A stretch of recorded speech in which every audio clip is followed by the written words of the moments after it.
Жүзүгө жакшы белгилүү болгондой, урматтуу президентибиз Садыр Кожоевичтин жеке программасы негизинде мамлекетибизде мамлекеттик ипотекалык компаниянын негизинде ошол үй жок жөнөкөй адамдарга үй салып берүү боюнча чоң мамлекеттик деңгээлде жумуштар аткарылып атат.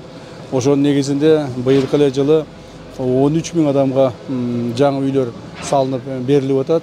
Ошолордун бир белгиси болуп, Жалал-Абад облусунда, Жалал-Абад шаарында 3 000 адамга үйлөр салынып атат. Жалал-Абад шаарында 3 жерде, Сузак районунун Ленин айыл өкмөтүнүн Винсовхоз деген жерде, анан кийин Сузак айыл өкмөтүнүн Сузак айылында. Ошентип ошол 5 жерде салынып атат, 5 участокта. Бардыгы болуп 3 000 адамга үй салынып атат. Булардын бардыгы мамлекеттик ипотекалык компаниянын шарттарына ылайык 25 жылга 4%-тен 4% пайызы менен берилип атат.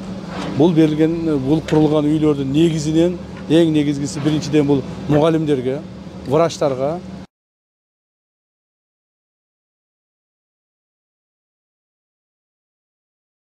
бир гана башталышы болуп атат. Мындан ары ушул жумуштар жакшылап улана турган болсо, буюрса мамлекет мугалимдерге, врачтарга,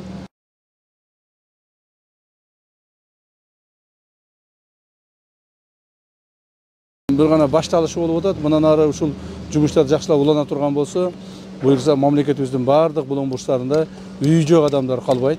Бардыгына үй беребиз.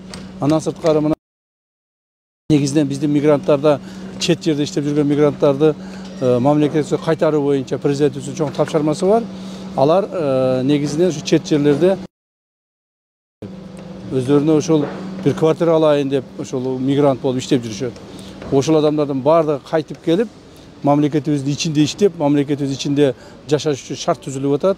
Жана аларга ошол шарттардын негизинде мамлекет көптөгөн миллиарддаган акчаларды кетирип, үй салып берип атат.